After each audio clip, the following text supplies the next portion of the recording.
Welcome back, dear friends, to the Living Messiah. Today, we are embarking on a profoundly deep journey of faith, a journey that takes us back to the very first days of grace. If you are looking for peaceful moments or Bible stories for sleep to soothe your soul after a long day, or perhaps you need inspirational Christian stories to give you strength on life's difficult roads, then this video is a special gift, crafted just for you. In the priceless treasury of historical Jesus miracles, there is one event that entirely changed the flow of religious history. It was the very first miracle of Jesus. This event is carefully and sacredly recorded in the Gospel of John, chapter 2, a classic narrative known simply as Jesus turns water into wine. This is not just a standard historical event. For our global listeners who seek a profound an inspiring biblical story, this narrative holds infinite majesty. In this Jesus turns water into wine audio story today, we will not merely recount the events. We will explore these biblical stories explained deeply. We will uncover the true Cana, the spiritual significance of what happened that day. And we will discover how the love of God fills the empty, depleted spaces of our own lives. For those searching across the world for the great you have found your sanctuary. In the ancient Near East, a wedding was never just an event for two individuals. It was the beating heart of an entire community. It was the ultimate promise of unity and connection. To truly understand the historical context of a Cana wedding, we must look at the lives of the people back then.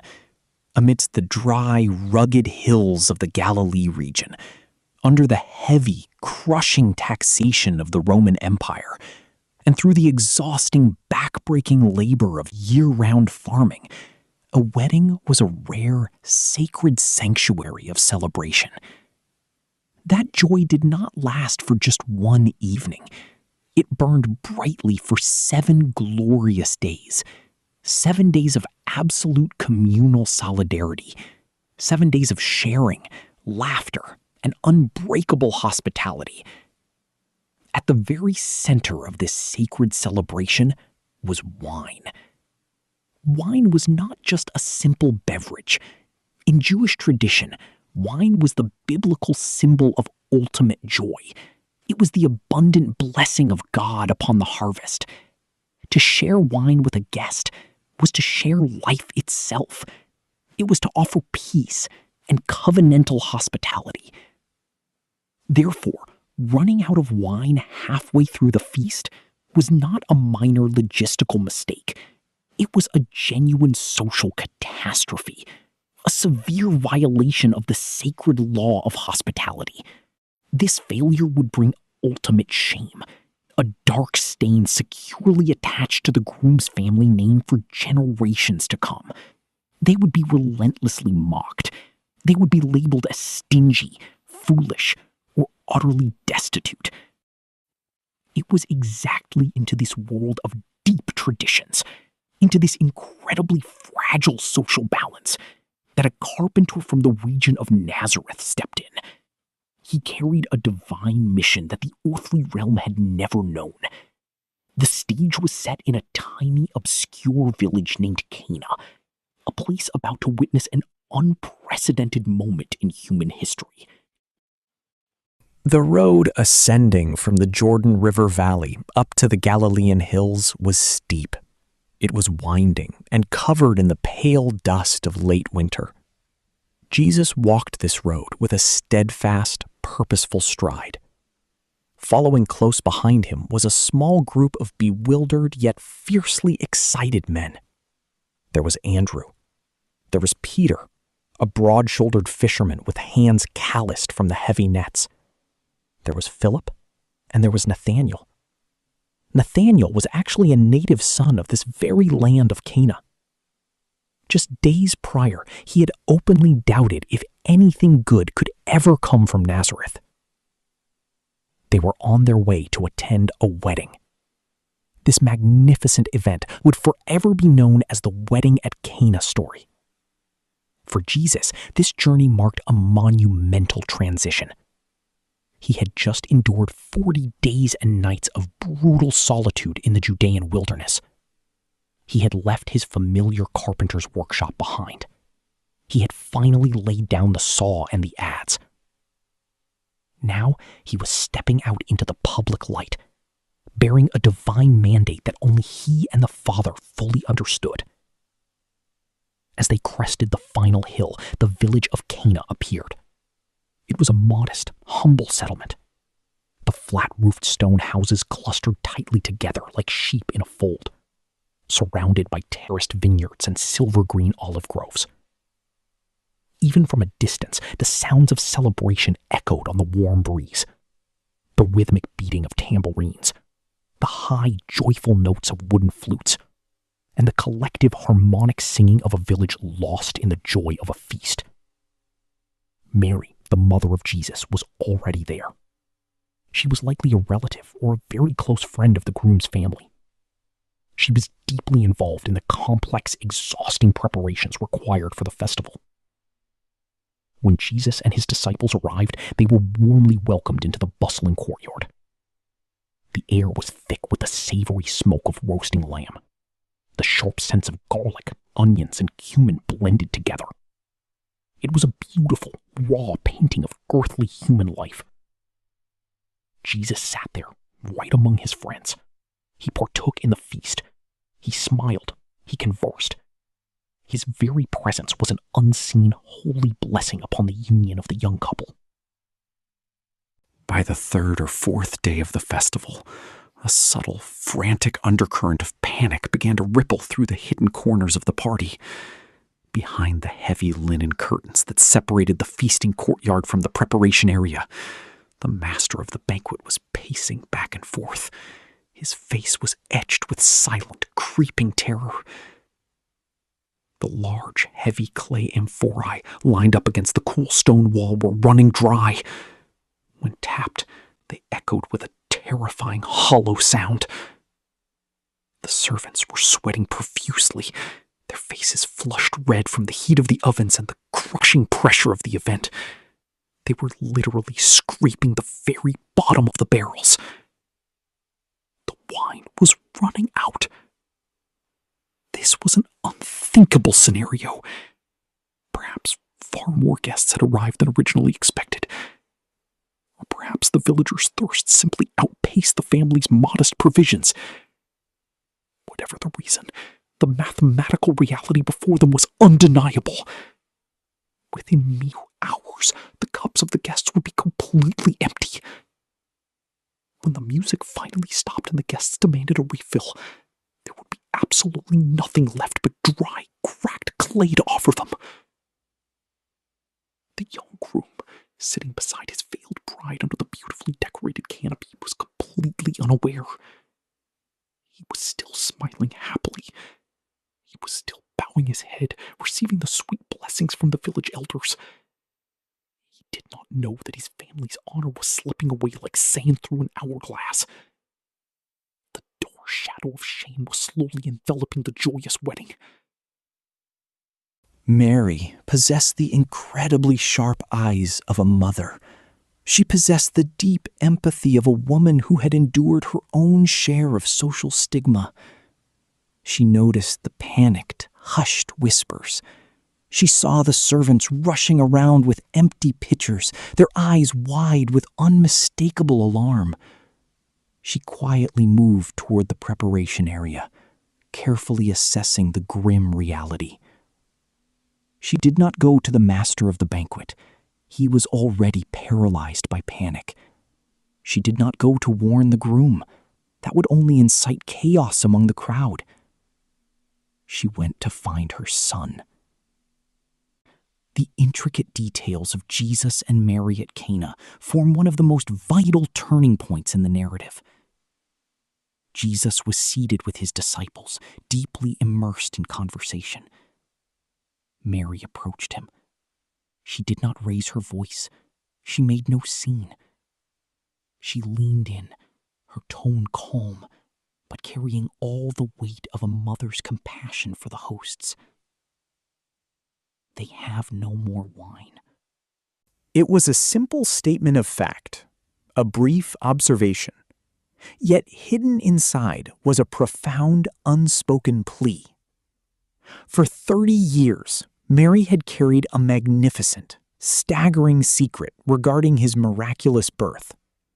She knew exactly who he was.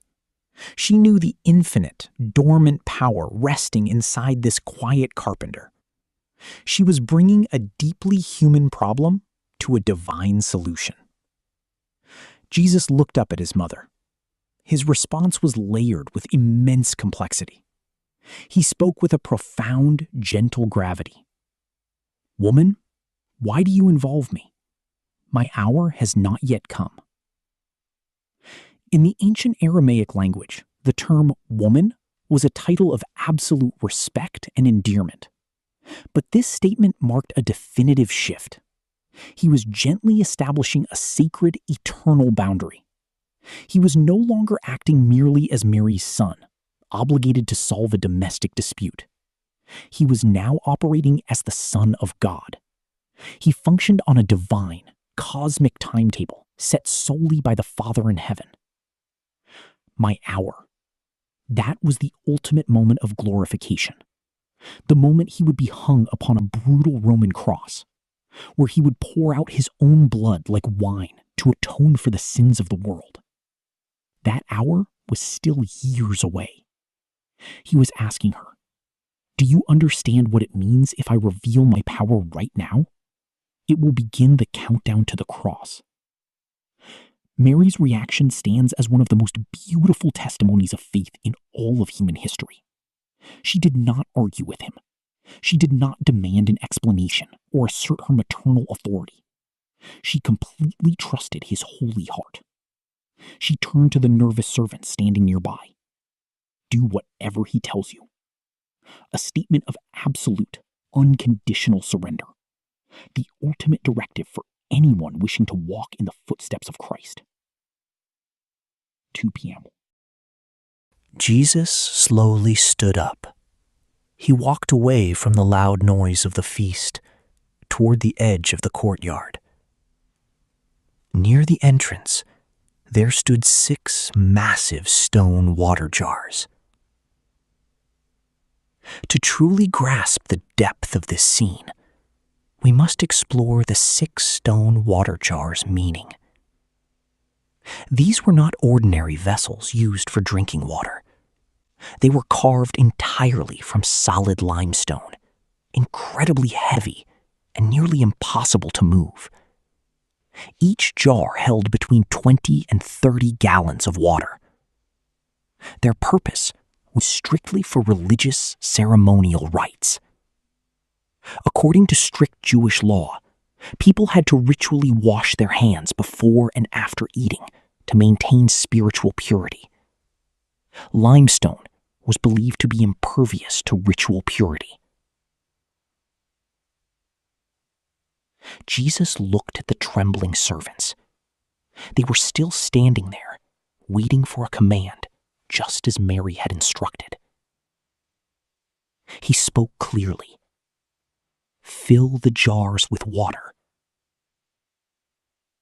The servants must have exchanged looks of pure bewilderment. The feast desperately needed wine, not water for washing hands. The guests had finished purifying their hands long ago. The feast was well underway. Furthermore, drawing over 100 gallons of water was backbreaking, brutal labor. They had to carry heavy pitchers to the village well, haul the water up, and carry it back. An exhausting, repetitive journey. But the echo of Mary's firm voice remained. "Do whatever he tells you."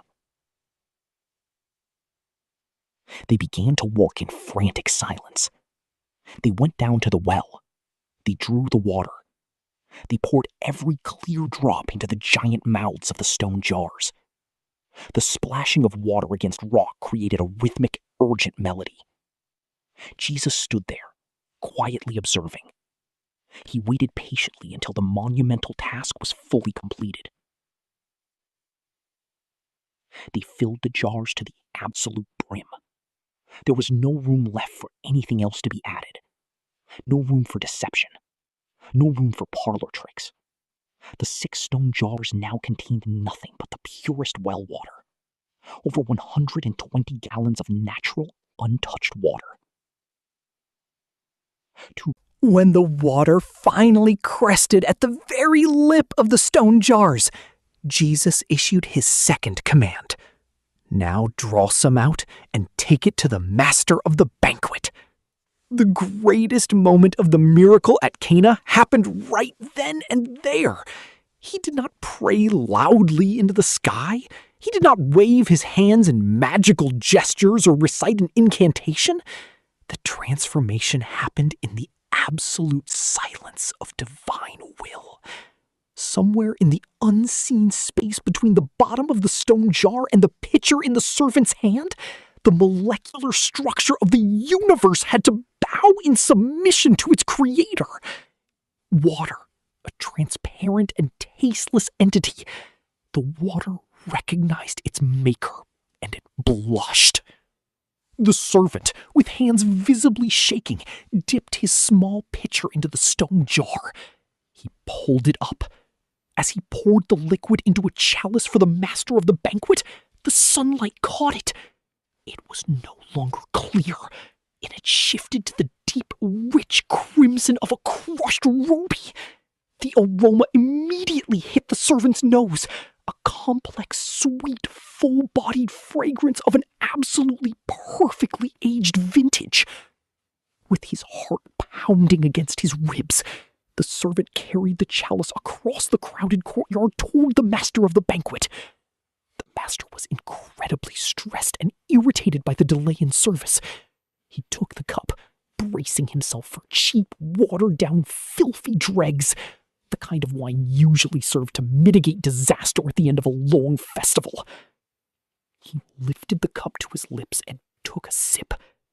His eyes shot wide open in shock. He hastily lowered the cup, staring wildly at the dark red liquid.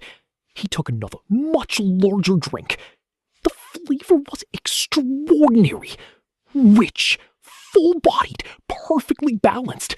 It was 100 times better than the wine they had served on the very first day. This was, without a shadow of a doubt, the finest wine he had ever tasted in his entire life. Completely oblivious to the sheer terror of the servants just moments ago, completely oblivious to the 6 stone jars, and completely oblivious to the quiet rabbi from Nazareth. The master of the banquet loudly called the groom over. "Everyone brings out the choice wine first," he slapped the confused young man on the shoulder. "And then the cheaper wine after the guests have had too much to drink. But you have saved the best till now." The groom smiled. He was bewildered, but an immense wave of relief washed over him. The dark shadow of shame that stalked his family was entirely eradicated. It was instantly replaced by a legendary reputation of staggering generosity. The feast would go on. The joy was not just restored, the joy was multiplied exceedingly. This was the glorious Jesus' first miracle.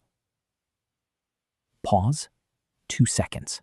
In a quiet corner of the courtyard, witnessing the exuberant praise of the banquet master, stood the disciples. They had seen the empty clay amphorae. They had seen the exhausted servants hauling the water. They had clearly heard the quiet commands of Jesus. And now, they saw the miraculous result. A profound, tectonic shift occurred within their hearts. Just days ago, they had followed him based on the testimony of John the Baptist. They saw him as a teacher with authority. But what they had just witnessed shattered all boundaries of mere mortal men. This was not a cheap parlor trick. This was absolute sovereignty over all creation. the one who had separated the waters from dry land at the dawn of time, was standing right in their midst, effortlessly turning water into wine, simply to save a peasant family from social embarrassment. The Apostle John, who meticulously recorded this event, sharply pointed out the meaning of the water into wine miracle. What Jesus did here in Cana of Galilee was the first of the signs through which he revealed his glory, and his disciples believed in him. It was a sign, a miracle pointing toward a much greater cosmic truth. The 6 stone jars of purification, representing the old covenant of the law, representing the strict rules and the constant, exhausting need for ritual cleansing, they were now filled to the brim with the new wine of grace. Jesus was declaring a powerful message. He did not come to simply patch up an old, tired religious system. He came to transform it entirely. The law is like water, necessary for washing and cleansing. But Jesus brings the wine of a brand new covenant. A covenant of internal joy, radical grace, and abundant life. And that abundance was staggering. Over 120 gallons of premium wine. An amount of grace so lavish it bordered on excessive.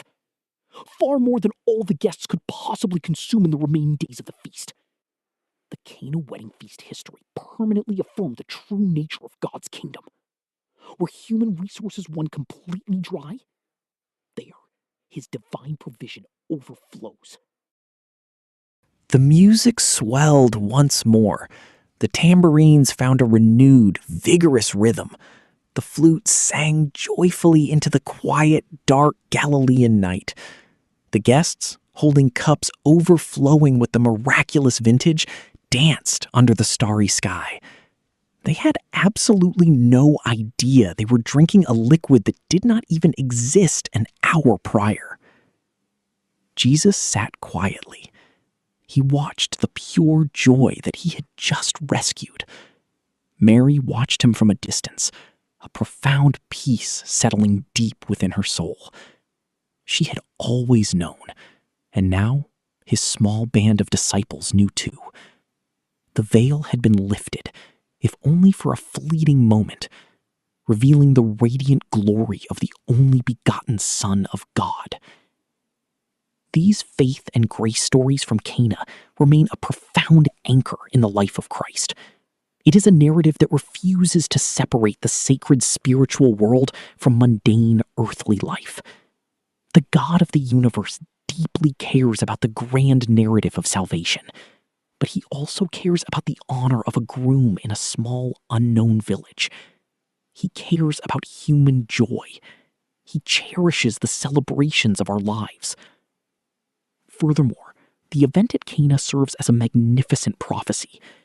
The Bible begins with a wedding in the Garden of Eden, and the Bible ends with a wedding in a redeemed, glorious city, the marriage supper of the Lamb.